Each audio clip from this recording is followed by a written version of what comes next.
Okay, so I've actually scheduled 2 hours today, but I don't think we need 2 hours. We're all busy, we've got loads of things to do, and I'm not just going to talk about stuff for the sake of it. So the whole point today is to give you an idea of what feature writing is all about. Hopefully, last week, as I understand it, Juan did a class on news writing, is that right? Yeah. So feature writing and news writing are two different sorts of journalism. So they got lots in common, but they also have lots of differences as well. So this is to give you an idea of what journalism is all about. So let's go on to the PowerPoint, and yeah, so let's move straight on to slide number 2. So I don't know how familiar you both are with journalism, how much you actually consume, because I know that your course isn't specifically focused at journalism, but there are actually different sorts. And I know my generation, we talk about newspapers and magazines and all that, and your generation is more online. But the thing is that the types of journalism are still essentially the same. So top of the list on slide number 2, news article. So that's the stuff that Juan was talking about last week. So that's the who, what, where, when, why and how. So, Boris Johnson yesterday announced that he's, he actually did make an announcement yesterday. Boris Johnson yesterday announced that he's self-isolating because he was contacted by NHS Test and Trace. So that's a news article. It's telling you what happened, what has recently happened, what the details are, who's done it, who said what, and so on. So it's all about the here and now. It's about recent events, and sometimes news articles speculate what's going to happen next. So with the American election at the moment, Donald Trump has played golf again. What happens next? Is he going to concede? Is he going to sit in his office indefinitely? So that's a news article. News in brief, sometimes known as NIB, N-I-B. So that's exactly what it says. It's a news item, a very brief news item, and typically these are about 100 words or less. News articles, it's very rare to see a news article that's over 1,000 words. Although you do have articles called news analysis articles, which take it a step further. The next one, which if you don't consume a lot of journalism, you might be aware of opinion pieces. So opinion piece, exactly like it says in the description, somebody's opinion. And you get these opinion writers. It's a great job, actually. I've always wanted to be an opinion writer, because you basically just sit down and type what you think and then put it in a newspaper or on a website. So some famous or infamous opinion writers, people like Katie Hopkins, you've probably heard of. Yeah, Kate nods her head. I don't know what you think of her, but she's very famous. And there's another one which really grates on me, called Richard Littlejohn, who writes for the Mail. So we were talking in the class on Friday about reactionaries and about Nigel Farage. That sort of voice, the world's gone mad and these things are happening and it's ridiculous, you couldn't make it up. That's the opinion piece. Sometimes they're very thoughtful and intelligent, obviously in the more higher end of the newspaper market, like The Guardian or the Financial Times. You get sort of academics writing their opinion or other scholarly people, so that it's not all Katie Hopkins' knee-jerk reaction. So that's an opinion piece, very different to a news article, because as the name suggests, it's an opinion. It's not based on fact, it's based on feelings, perceptions, and so on. The next one, which again I mentioned on Friday, is something called an editorial. And again, I don't think your generation really reads newspapers. One of the problems about not reading newspapers is the way that they're laid out. I'm doing that to show you opening up a newspaper. So if you open a newspaper in the middle, typically in the middle, you'll have a couple of pages, couple of facing pages. One of them is the editorial, typically, sometimes called a leader. So in the Sun newspaper, for example, it says, "The Sun says," and then there's a column that says what the Sun believes about a certain issue, climate change, Black Lives Matter, whatever it might be. And the language is very direct, it's very precise, and essentially what it's doing is it's telling you what the newspaper believes. So it's not fact, it's an interpretation of the world's events. So sometimes called the leader, usually known as an editorial. And in American newspapers, you have quite typically editorials and opinion pieces in the same part of the newspaper.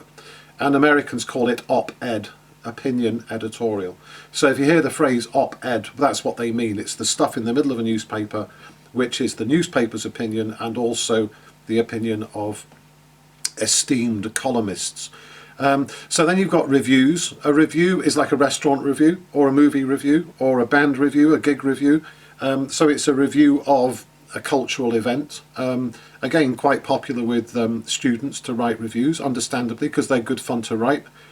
So inevitably, reviews involve your opinion. So if it's a restaurant review and you go to Gordon Ramsay's latest opening and you sample the food and the ambience and the decor, then it's your opinion. It's what your perception is of that whole experience. So reviews can extend, like I said, across all the cultural sort of disciplines: book reviews, movie reviews, music reviews, and so on. And then you've got profiles, which is the profile of a person, what makes him or her tick, something about their lives, their backgrounds, their tragedies in life, their joys in life. And again, quite popular with my MA journalism students to write profiles. And to be honest, if I could choose any sort of journalism to do for the rest of my life, I would love to write profiles, because I find people fascinating. And that's what I would choose to do. But again, there are lots of different types depending on the publication. I'm just going to jump forward to the two at the bottom. There's two other types of written communication, if you like, which aren't journalism, but I just want to mention them here. A press release. So a press release is a statement from a company or a government department or a person or a celebrity saying what's happening. So it's not journalism because it's coming directly from a company or a person or a political party. Journalism, it has to go through this organisation, this news media organisation, to become journalism. And an essay, you know all about essays, you've done plenty of them. So I'm sure some of them are really, really good, but sorry folks, they don't count as journalism. But I just wanted to put them on there, just to make it complete.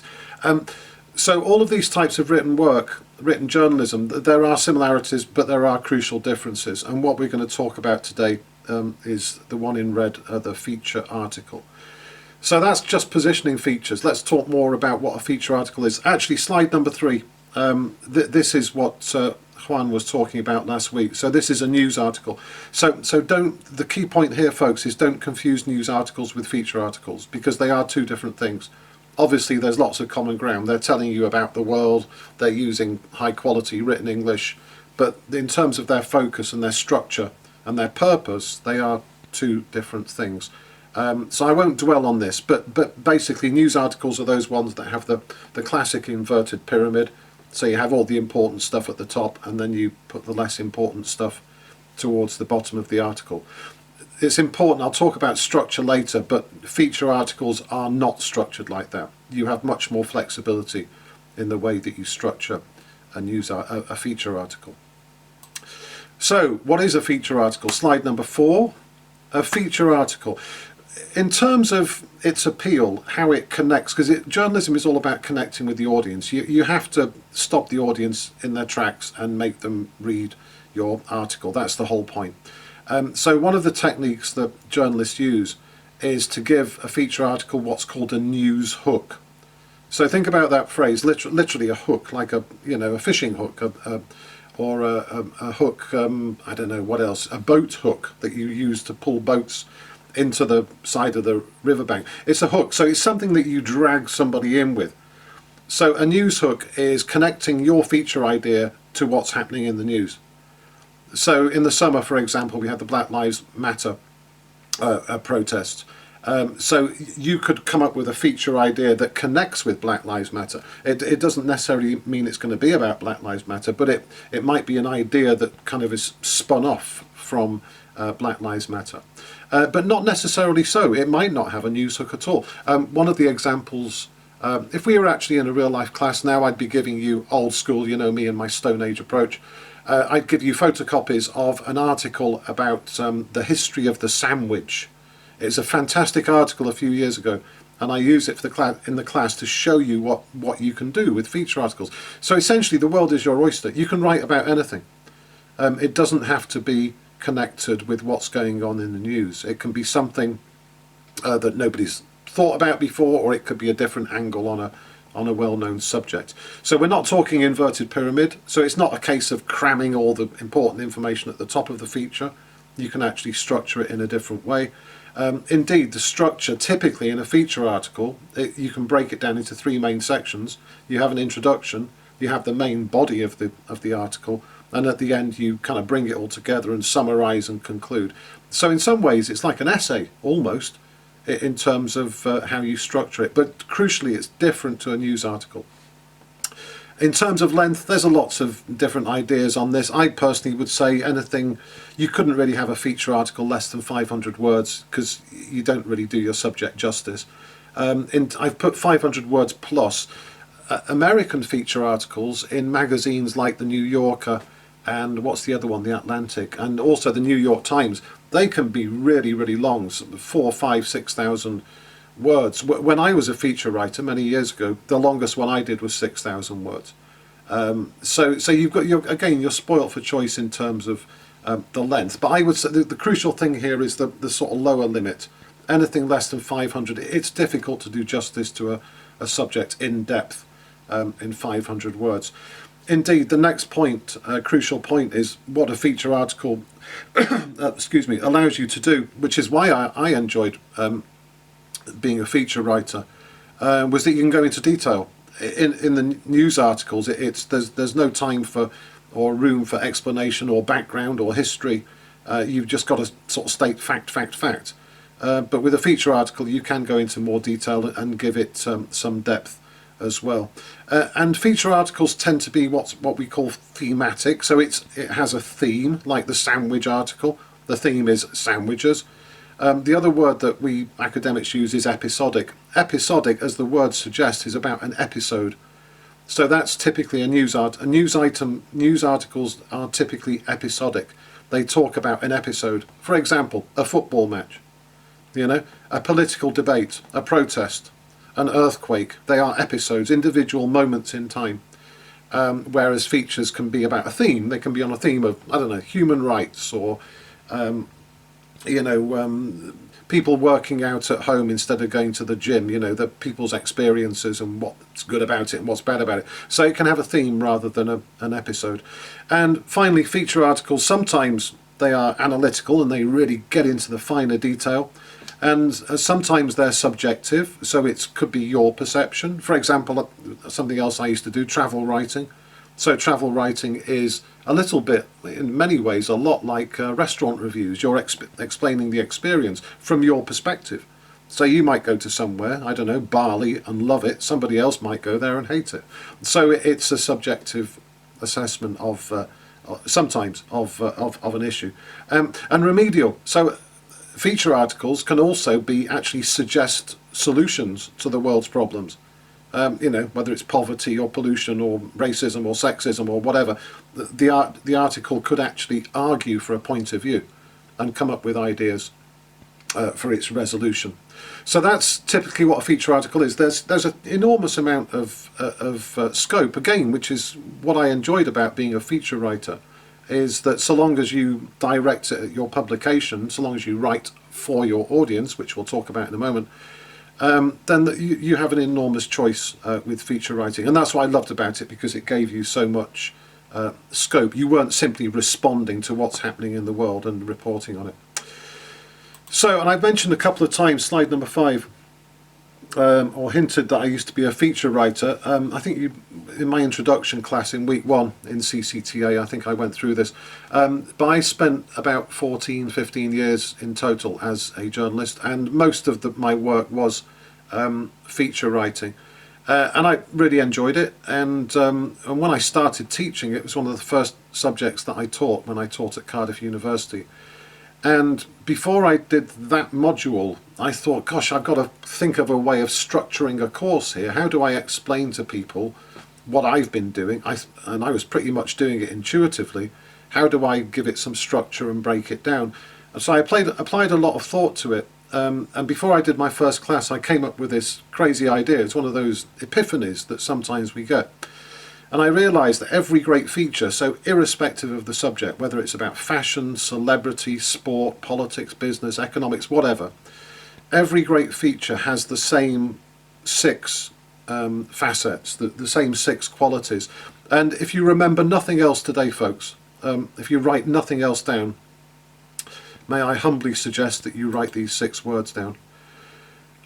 So this is, after all my thinking and pondering, and a lot of reading, let's not forget, a lot of reading of articles.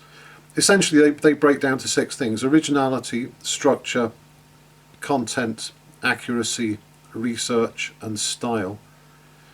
And it's really convenient because next slide, if you rearrange those letters, you get this word Oscars, O-S-C-A-R-A. I can't spell it, O-S-C-A-R-S, Oscars, which of course is the Academy Award, the gold statue. So this is the way to imprint it on your mind. Think about receiving an Oscar for the world's greatest feature article.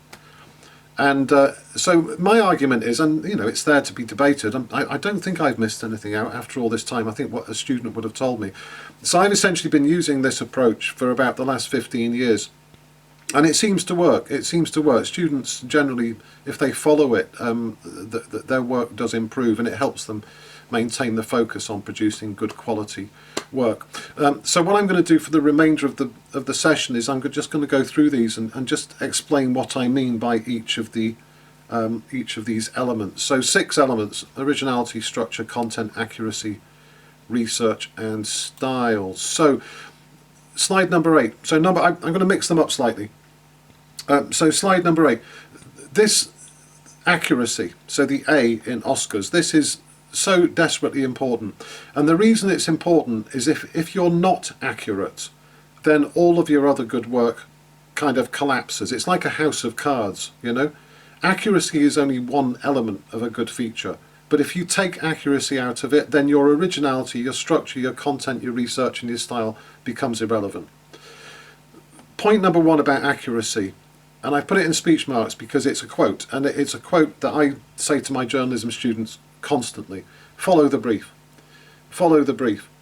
So, for example, if your editor, so if you're a freelance feature writer, as I was, and your boss basically is the editor of the magazine or the newspaper, and he or she will tell you what he or she wants, and they will say, give me an article about basketball in Oxfordshire, and I want 1,000 words, and I need it by Thursday the 20th of November. If you ignore that brief, or if you interpret it differently, then you're not being accurate, and the editor probably won't publish your article. So if you say to yourself, well, I don't like basketball, I'm going to do hockey instead, then you're not following the brief. And it's really, really simple, but you need to follow the brief. Now there is certain latitude within a brief. You can do it slightly differently, but this is one of the misnomers about journalism, is that people often believe that you write what you want. You don't. And I can count on the fingers of one hand how many times in my 15-year career I actually had the latitude to write exactly what I wanted. Because you have to write for the magazine.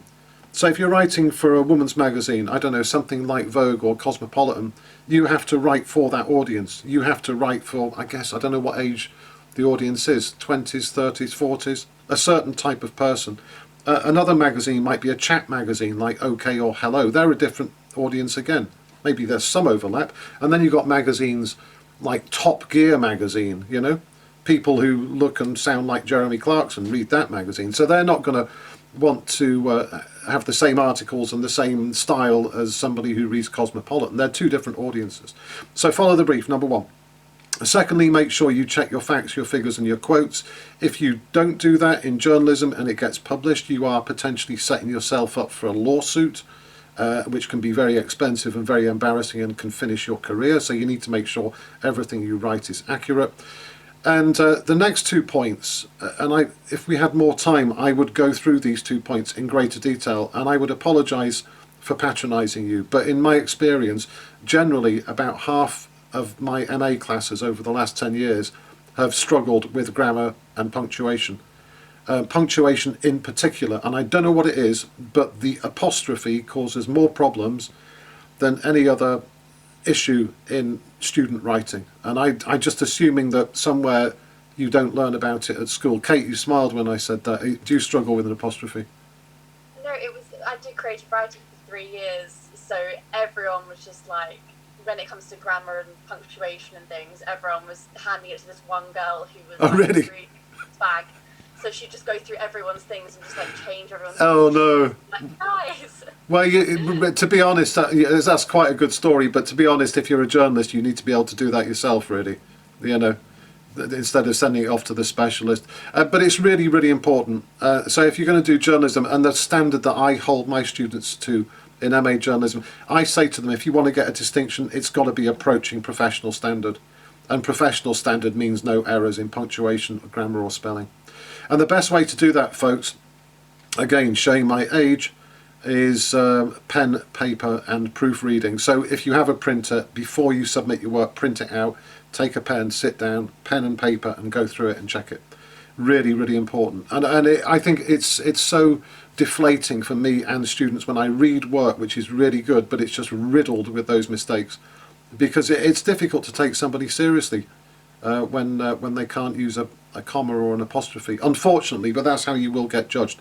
So that's accuracy. I'm not going to talk too much about that. I just wanted to impress on you how important it is. So next slide shows you an example of proofreading with something I wrote and loads of scribbles on it. So slide 10, yes, there you go, that's accuracy done in brief. Let's move on to slide 11, and this is probably a bit more intriguing for you, because you know all about accuracy.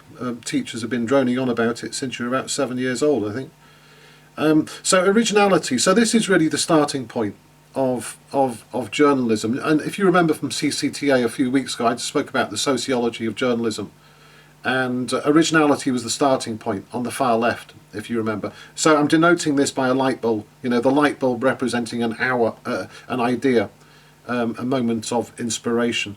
So in terms of coming up with ideas, you've got a choice.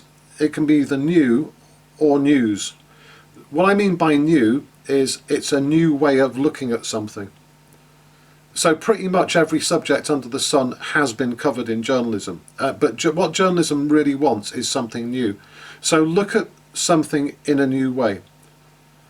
So look at what's in the news: COVID, Black Lives Matter, the Me Too movement, all these campaigns in recent years.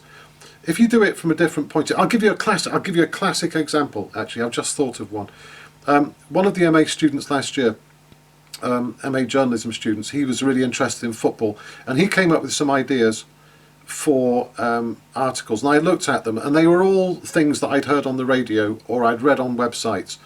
So he was looking at these football stories, but he was looking totally at the Premier League. Premier League, Premier League, Premier League. I suggested to him, here's the new angle. Look at football, but look at the other end of the football hierarchy. So go to your local team. I used to live in New Malden, for example. There was a team close by called Kingstonians, and it wasn't like Chelsea with a capacity ground of 60,000. They had a capacity ground of 2,000.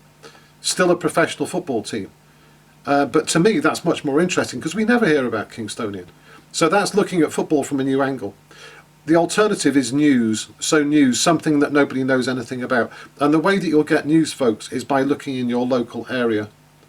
So all of the big stories, all the big shocking, horrible stories, you know, American election, COVID, earthquakes and all that, that's been done.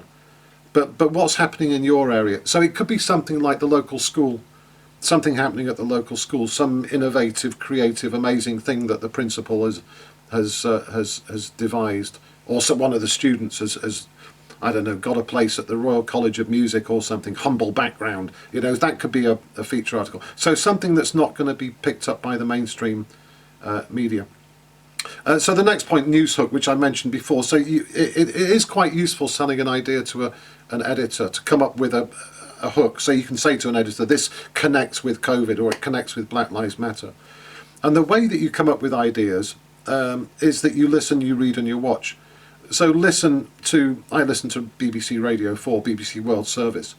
I read BBC News website, Guardian website, various other websites. And I watch CNN, been watching a lot of CNN recently as well. So if you consume a lot of journalism, you'll understand what people are talking about, but you'll also find areas that people are not talking about.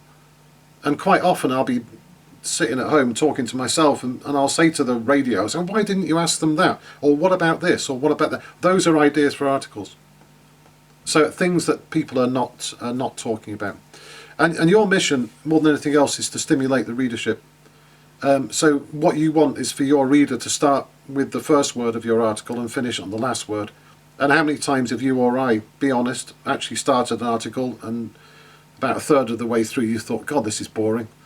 You know, and that's not what you want. You want a subject that's going to hold your reader's attention and keep them interested from start to finish. And what you need to do is look beyond the obvious. So, as you'll see from this next example, there are the tendency we all have is the tendency is to be superficial when we look at something. But what I want to encourage you to do is to dig beyond the obvious. All right, folks. Next slide. This is where that hyperlink comes in. So the only hint I'm going to give you here before you click on it is what I want you to do is consume this critically.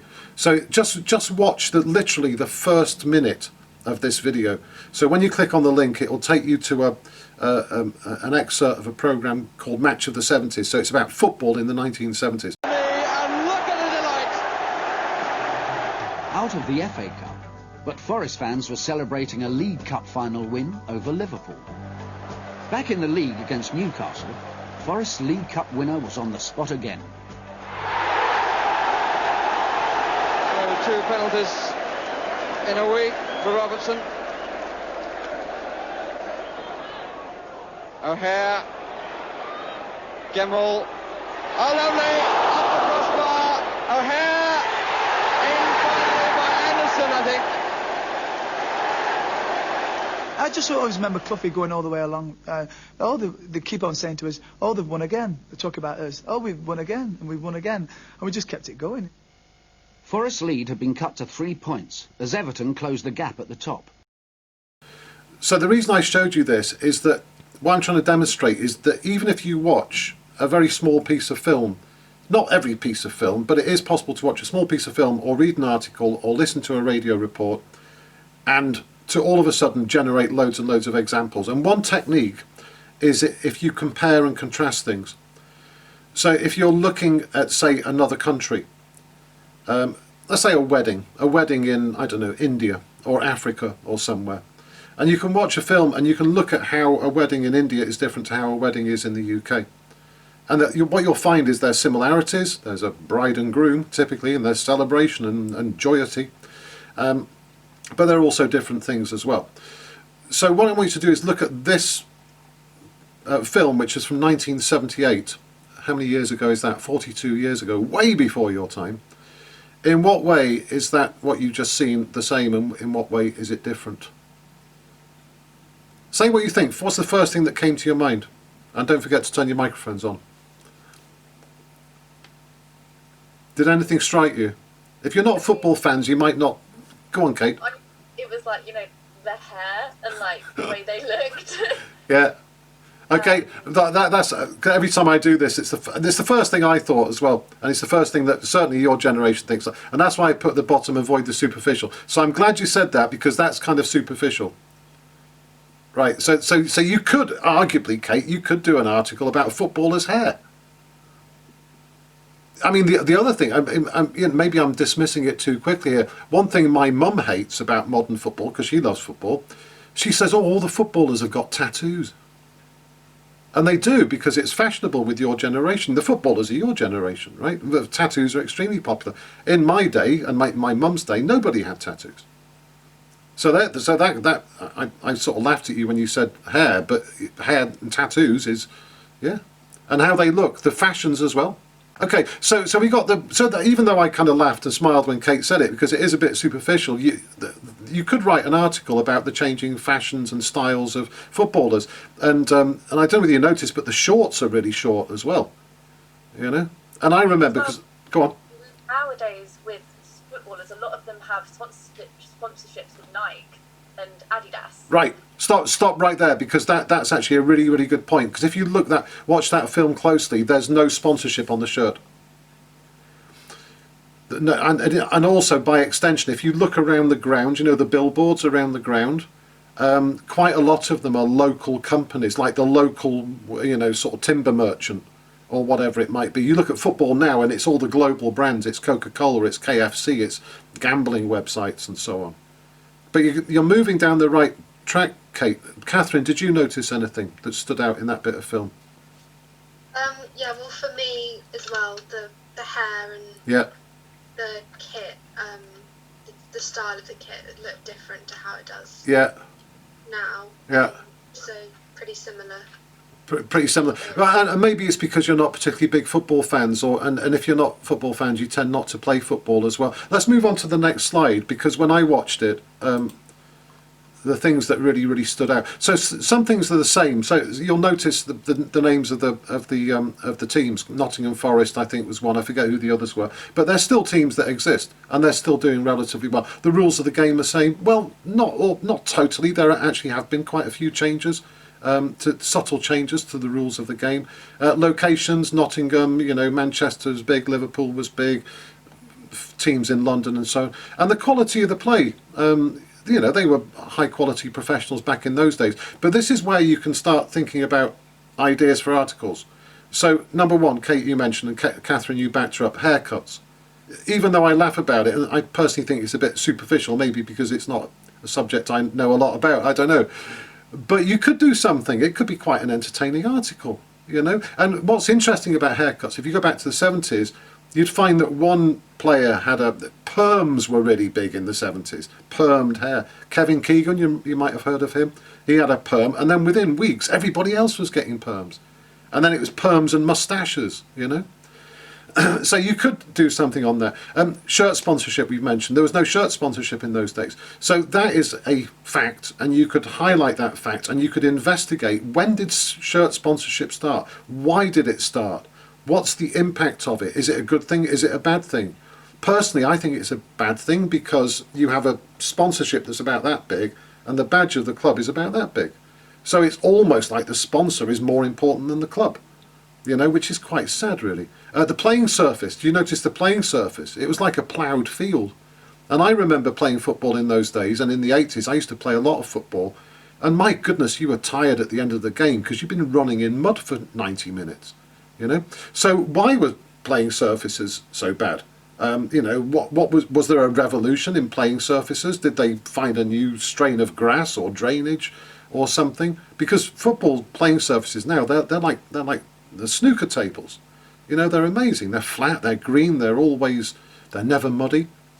Advertising, I mentioned, around the outside. And also, if you watch it carefully, there are a few black players in the action that we saw. Viv Anderson, who was a very famous, a very skilled footballer, who was talking there from Nottingham. But Viv was an exception in those days. He was one of a handful, literally, of black players playing top flight football in England at the time. So you could follow that one through. Why was that? You know, how did it change? When did it change? Why did it change? What are the implications of it? You know, and the crowd as well. People were standing up. In those days, you stood up to watch football. Now you sit down with a sort of plastic glass of Budweiser and some nachos or whatever. You know, in those days, you stood up with a cup of horrible soup and a half-cold meat pie. You know, and you got pushed around by the crowd and got wet and everything. So how did that all happen? And has that changed the experience? I personally preferred standing up. It was much more exciting. I don't like sitting down watching football matches.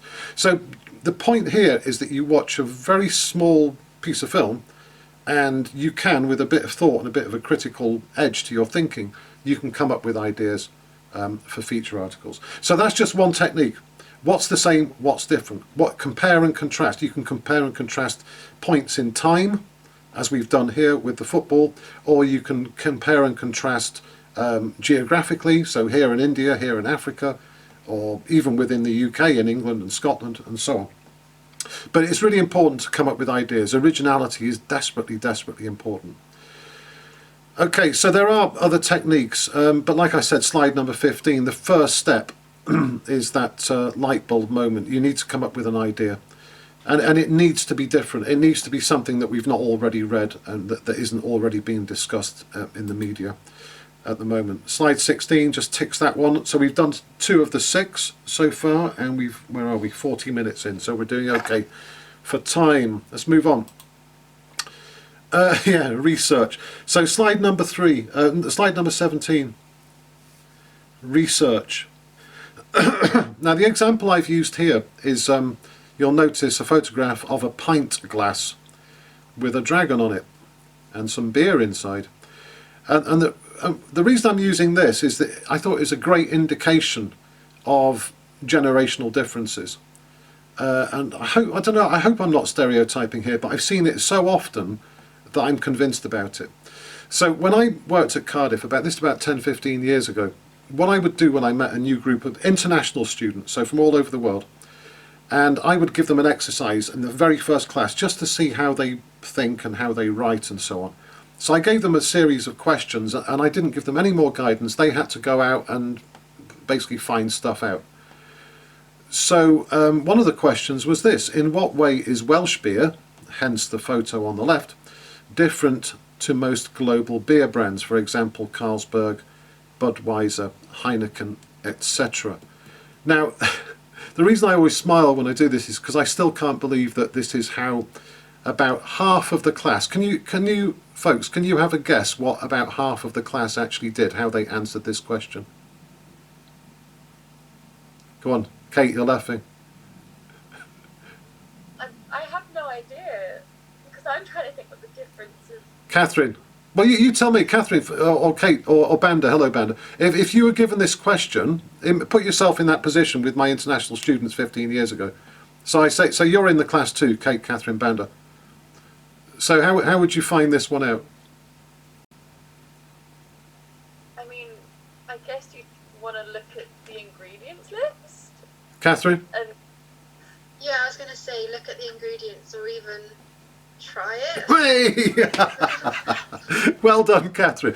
That's the point, isn't it? So the key point about research, and this is a profound moment, folks, but even though Catherine, Kate, you got there between the two of you, it depends what the information, it depends what you need to know with research, doesn't it? So if somebody says to you, what does a beer taste like, you'll taste it, right?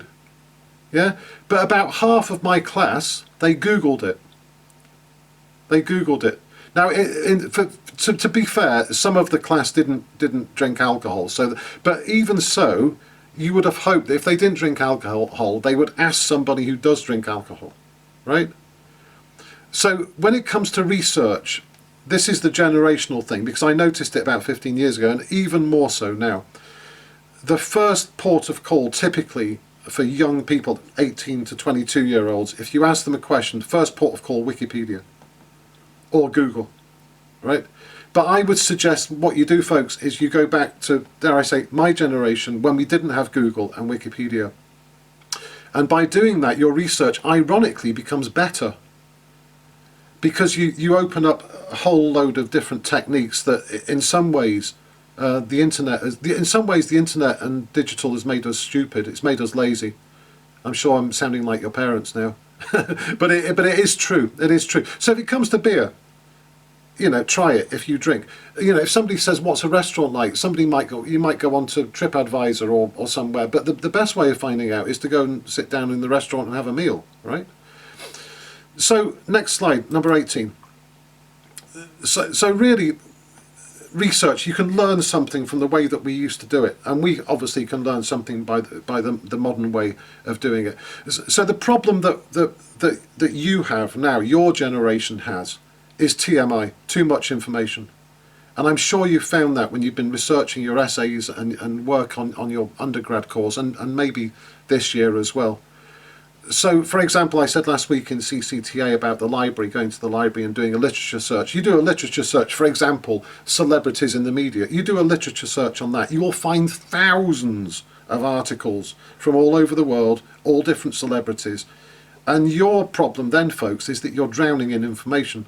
Because you've got so much stuff to deal with, you can't deal with it, essentially. And you can't decide what's important. And the next step is what students do then is they have loads and loads of information that they've gained online, and they don't know how to organise it. So what they do is they cram their article full of content. So it's fact, fact, fact, quote, quote, quote, data, data, data. And if you do that, it's actually quite difficult for the reader, me, to digest it, and the reader gets confused. So it's actually, the internet is a wonderful thing, and I do wonder how I ever coped as a journalist without Wikipedia and Google. But the way that we dealt with it in my generation, the photograph on the left there, is something you don't see in your generation. We had filing cabinets, you know, full of, what I used to do is I'd get magazines, and I'd rip articles out and put them in my filing cabinet. You know, I'll think, oh, I'll use that one day. That's a good bit of reference material. And I had a filing cabinet, it's about the same height as me, 3 drawers absolutely full of clippings and bits of newspaper. And even now, look around my house, I've got encyclopedias, I've got atlases. Your generation doesn't do that. You don't need to, because it's all online. But the benefit from our generation's point of view is that we remembered stuff. So if somebody says, oh, have you got any data? I'll say, hang on a second. And I'd open up the filing cabinet and miraculously find it, you know. So ironically, we got to quality information, selective quality information, possibly quicker than the modern generation does, because you're just drowning in data. You just become confused by so much. And when you're writing an article, you think, well, I've got to put that in as well. So like I said, it just becomes crammed with content, and the reader finds it hard to make sense of it. So basically, research, our generation had a problem is that we couldn't find stuff, so we had to have cuttings and clippings. Your generation's problem is TMI, too much information. But there is a way around that. There is a way around that. So when you're doing your research, you start with your idea. Let's go back to footballers' haircuts, footballers' tattoos. You start with an idea.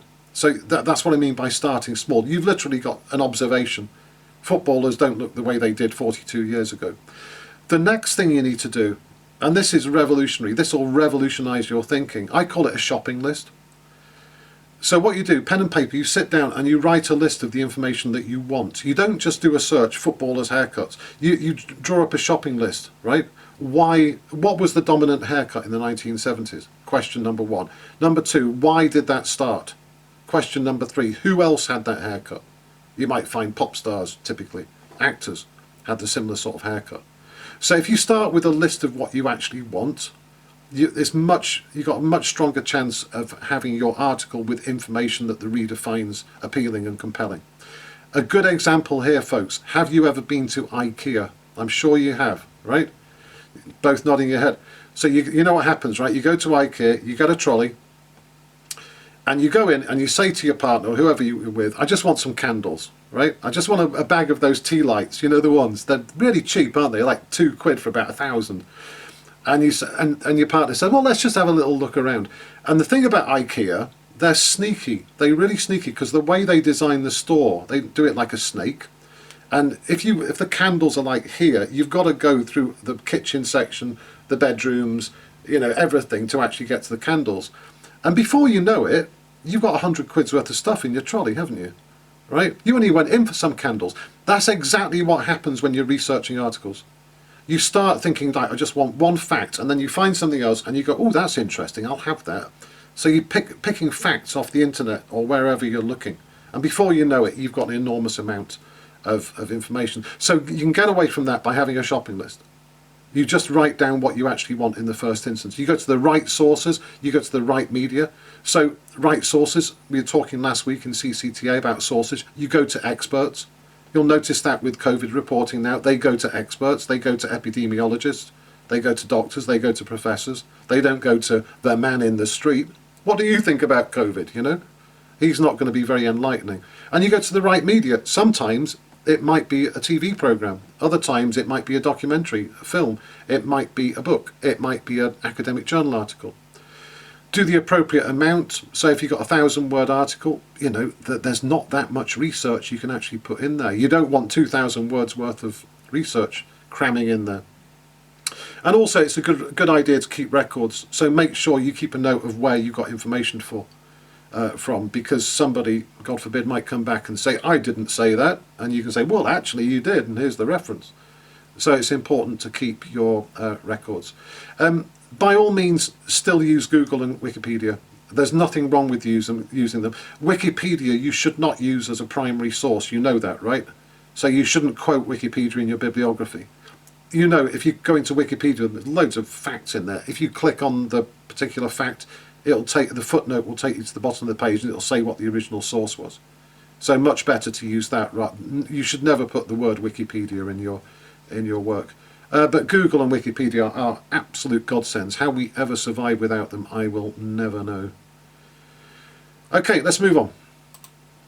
So, just talking about starting small. The next slide, number 20. I apologise because you're not football fans, but what you could do by just watching something as short as 1 minute of a video on YouTube, with a bit of thought, you can actually generate an idea for an article. So when I watched that, well, not just watch that, but watch the whole programme, what struck me was that these days, if you watch Sky Sports, they say that, you know, the English Premier League is the best in the world, it's fantastic, and blah, blah, blah. But you can actually criticise that. You can look at it from a different perspective. If it really was the best league in the world, then English teams would be winning the European Cup every year. And ironically, if you go back to the 70s, when that film was made, English teams won the European Cup in 1977, 78, 79, 80, 81, 82 and 84. The only year in those 8 that they didn't win it was 1983. So arguably English football was better then. And they were also teams that you aren't really that successful these days. Nottingham Forest won it twice. Aston Villa, they're doing okay this year, but recent years they've been pretty shaky. With largely English players, so players like Viv, born and raised in Nottingham. These days, I'm not talking ethnicity, I'm talking where people are born.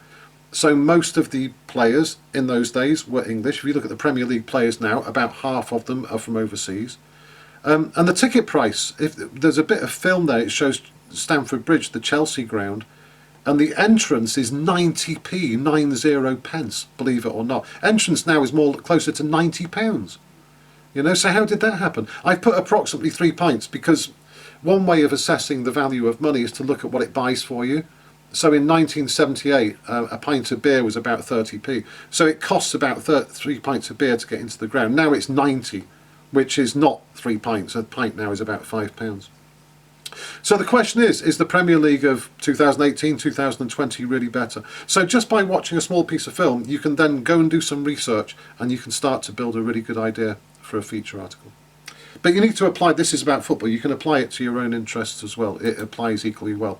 Okay, so that's research. Let's move on to the next one, slide 22.